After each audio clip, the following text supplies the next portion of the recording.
अस्सलाम वालेकुम जी अस्सलाम वालेकुम। की हाल है सर जी? जी शुक्र अलहमदुल्ला सर। पंजाबी आंदी है? बस थोड़ी बोरी बोल लेने हैं। अच्छा पंजाबी अच्छी गल करा। जी ठीक है सर।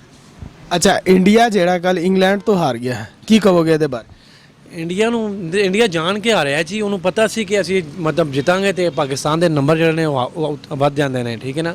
ਤੇ ਉਸ ਵਜ੍ਹਾ ਤੋਂ ਇੰਡੀਆ ਜਿਹੜਾ ਹੈ ਉਹ ਜਾਣ ਕੇ ਆ ਰਿਹਾ, ਲੇਕਿਨ ਉਹਨੂੰ ਇਹ ਨਹੀਂ ਪਤਾ ਨਾ ਕਿ ਅਸੀਂ ਜਿੱਤ ਕੇ ਫਿਰ ਅੱਗੇ ਆ ਜਾਣਾ। ਸਾਡੇ ਹਲੇ ਵੀ ਸਾਡੇ ਕੋਲ ਚਾਂਸ ਹੈ, ਅਸੀਂ ਇਹਨੂੰ ਬਾਂਹ ਪਾ ਦੇਣੀ, ਇਹਨੂੰ ਪਤਾ ਨਹੀਂ ਨਾ ਇਸ ਗੱਲ ਦਾ। ਜਿਹੜਾ ਅਸੀਂ ਫਾਈਨਲ ਸਾਡਾ ਬਾਂਹ ਇੰਜ ਕਰਕੇ ਪਾਵਾਂਗੇ, ਫਿਰ ਇਹਦੇ ਨਾਲ ਸਾਡਾ ਜਿਹੜਾ ਮੈਚ ਪੈਣਾ ਇੰਡੀਆ ਨਾਲ ਸਾਡਾ ਲੱਗ ਰਿਹਾ ਸਾਡਾ ਫਾਈਨਲ ਬਣੇ ਤਾਂ ਅਸੀਂ ਵਰਲਡ ਕੱਪ ਲੈ ਕੇ ਆਈਏ। ਵਾਕਈ ਸਾਡਾ ਚਾਂਸ ਹੈ। ਅਸੀਂ ਬਿਲਕੁਲ ਸਾਡੀ ਟੀਮ ਅਗਰ ਅੱਛੇ ਤਰੀਕੇ ਨਾਲ ਖੇਡ ਲੇ, ਮਿਹਨਤ ਕਰੇ, ਮਿਸਫੀਲਡ ਨਾ ਕਰੇ ਤੇ ਅਸੀਂ ਅੱਲਾ ਦੇ ਹੁਕਮ ਨਾਲ ਇਨਸ਼ਾਅੱਲਾ ਤਾਲਾ ਅਸੀਂ ਇੰਡੀਆ ਨਾਲ ਮੈਚ ਪਾਵਾਂਗੇ, ਫਾਈਨਲ ਜਿੱਤਾਂਗੇ ਤੇ ਅਸੀਂ ਲੈ ਕੇ ਆਵਾਂਗੇ ਵਰਲਡ ਕੱਪ। ਕੀ ਨਾਮ ਹੈ ਧੋਨੀ ਨੂੰ ਆਂਦੇ ਨੇ ਕਿ ਉਹ ਬੜਾ ਅੱਛਾ ਪਲੇਅਰ ਹੈ ਲੇਕਿਨ ਉਹ ਫਿਰ ਵੀ ਨਹੀਂ ਸਹੀ ਖੇਡਿਆ।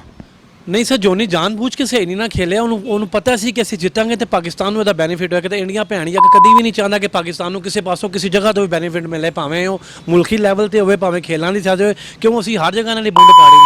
ਤੁਹਾਨੂੰ ਪਤਾ ਹੈ ਕਿ ਅਸੀਂ ਇਹਨਾਂ ਜਹਾਜ਼ ਡਗਾਇਆ ਸੀ, ਉਹ ਮੱਗ ਭੈਣ ਦੀ ਬੁੱਢੀ ਜਗ੍ਹਾ ਉਹਦੀ ਬੁੰਡੀ ਫਟੀ, ਉਹ ਭੈਣ ਚਾਹ ਪੀਣ ਵਾਲਾ ਜਿਹੜਾ ਮੁੱਛਾਂ ਨਾਲ ਪਾਇਲਟ ਨਾਲ ਹਟਾਇਆ ਸੀ ਅਸੀਂ। ਇੰਡੀਆ ਨੂੰ ਡਰ ਹੈ ਕਿ ਸਾਨੂੰ ਇਹ ਪਾਕਿਸਤਾਨ ਹੀ ਬਾਂਹ ਪਾਏਗਾ ਔਰ ਬਾਂਹ ਕੋਈ ਨਹੀਂ ਪਾਏਗਾ, ਇਸ ਅਸੀਂ ਇਹਨੇ ਪੂਰਾ ਆਪਣੀ ਬੂੰਦ ਦਾ ਜ਼ੋਰ ਲਾਇਆ ਕਿ ਪਾਕਿਸਤਾਨ ਉੱਤੇ ਨਾ ਆਵੇ। ਮਤਲਬ ਅਸੀਂ ਜਿੱਤ ਜਾਵਾਂਗੇ। ਅਸੀਂ ਅੱਲਾ ਦੇ ਹੁਕਮ ਨਾਲ ਜਿੱਤਾਂਗੇ, ਇੰਡੀਆ ਨੂੰ ਬਾਹਾਂ ਤੇ ਲੱਤਾਂ ਪਾਵਾਂਗੇ। ਠੀਕ ਹੈ ਸਰ, ਮਿਹਰਬਾਨੀ। ਸ਼ੁਕਰੀਆ ਜੀ। ਅੱਲਾ वालेकुम अस्सलाम। ਕੀ ਨਾਮ ਹੈ? चौधरी असद। ਅੱਛਾ ਮੈਚ ਵੇਖਦੇ ਹੋ? जी बिल्कुल। ਇੰਡੀਆ ਤੇ ਇੰਗਲੈਂਡ ਦਾ ਤੁਸੀਂ ਮੈਚ ਵੇਖਿਆ? जी देखे हैं। ਇੰਡੀਆ ਜਾਣਬੁੱਝ ਕੇ ਆ ਰਿਹਾ। हाँ बिल्कुल जानबूझ के आ रहे हैं। इंडिया की पता है कि अगे फिर उसका मुकाबला उसने अबे ना ले, जानबूझ के हार गया है ना। हारदा तो फिर इन्होंने लो ही होना सी जड़ा चैंपियन इच होया सी ते इस वजह से इंडिया जानबूझ के हार गए, क्योंकि इंडिया की पता है कि पाकिस्तान इंडिया जड़ा ना ਨਹੀਂ ਇੰਡੀਆ ਵਾਲੇ ਧਿਆਨ ਦੇਣੇ ਅਸੀਂ ਜਾਣਬੁੱਝ ਕੇ ਨਹੀਂ ਆ ਰਹੇ। ਤੁਸੀਂ ਕਿਸ ਤਰ੍ਹਾਂ ਕਹਿ ਸਕਦੇ? कहते ना उन्होंने पता है ना पाकिस्तान पहला मैच इंडिया ਨੂੰ वैसे दे देना ना, फिर दूसरे मैच पाकिस्तान ने बदला भी लेना होंदा इंडिया कोलों, ਤਾਂ से इंडिया जड़ा ना जानबूझ के हार गया है।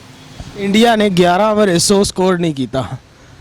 ਧੋਨੀ ਇਸ ਤਰ੍ਹਾਂ ਖੇਡਦਾ ਸੀ ਪਿਆ ਜਿਸ ਤਰ੍ਹਾਂ ਟੈਸਟ ਮੈਚ ਹੈ। सामने नज़र आ रहा है, सारा ने मैच देखा है, तुसी भी देखे इंडिया की बॉलिंग बैटिंग कितनी मजबूत जा रही है, ठीक टीम है। इंग्लैंड उस अगे कुछ नहीं है, पाकिस्तान ने इंग्लैंड हरा दिता आराम नाल, ते इंडिया की भी कोई चीज़ नहीं सी, लेकिन इंडिया जानबूझ के जड़ा ना मस्ती की है। ਹੁਣ ਕੀ ਪੈगाम ਦੋਗੇ ਇੰਡੀਆ ਨੂੰ? इंडिया नूं बस इंडिया नूं पैगाम ये देवांगे कि दुआ करो पाकिस्तान अगे आ जाए सेमीफाइनल से, पाकिस्तान इंडिया का मुकाबला हो तो फिर इंडिया नूं पता चल जाए कि कौन बाप है और कौन बेटा है। जेड़ा इंडिया लिए बड़ा ट्रां करते हैं बाप बेटा ਉਹਨਾਂ ਦੇ ਪਿੱਛੇ ਦੱਸ ਦਿੱਤਾ ਬਾਪ ਬੇਟਾ ਕੌਣ ਹੈ। वो तो दस देता ना, लेकिन हम दोबारा फिर पता चल सी ना, ये तो मैच है क्रिकेट है, मुकाबला बार बार होना है, फिर इंडिया नूं पता चल जाए कि साडा जो है। ਜੀ ਹਾਂ ਜੀ, ਇੰਡੀਆ ਤੇ ਇੰਗਲੈਂਡ ਦਾ ਦੇਖਿਆ ਸੀ ਮੈਚ।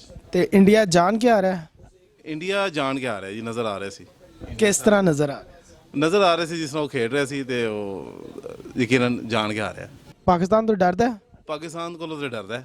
ਕਿਸ ਤਰ੍ਹਾਂ? ਗੱਲ ਹੈ ਉਹਨੇ ਸਾਬਤ ਕਰ ਤੇ ਹਾਰ ਗਏ। ਐਟਮੀ ਤਾਕਤ ਵੱਲੋਂ ਵੀ ਤੇ ਦੂਸਰੀ ਤਾਕਤ ਹਾਂ ਜੀ, ਦੋਵੇਂ ਤਾਕਤਾਂ ਨੂੰ ਡਰਦਾ ਹੈ। ਔਰ ਇੰਡੀਆ ਨੂੰ ਕੀ ਪੈगाम? ਇੰਡੀਆ ਨੂੰ ਅਸੀਂ ਪੈਗਾਮ ਹੀ ਦੇਣਾ ਕਿ ਪਾਕਿਸਤਾਨ ਕੋਲ ਡਰਦਾ ਰਹੇ ਤੇ ਬਿਹਤਰ ਹੈ। पाकिस्तान जिंदाबाद जिंदाबाद जिंदाबाद जिंदाबाद। भाई इंशाल्लाह ताला इंडिया के भी दो मैच रह रहे हैं। इंशाल्लाह ताला 2 मैच इंडिया बिल्कुल हार जाता है, इंडिया इंशाल्लाह ताला फाइनल से ही बाहर हो जाएगा। इंशाल्लाह बांग्लादेश को हम इंशाल्लाह ताला जुम्मे वाले दिन हम बांग्लादेश को अच्छी लीड से मारेंगे मैच और अपने वर्ल्ड कप में हिस्सा लेंगे इंशाल्लाह ताला।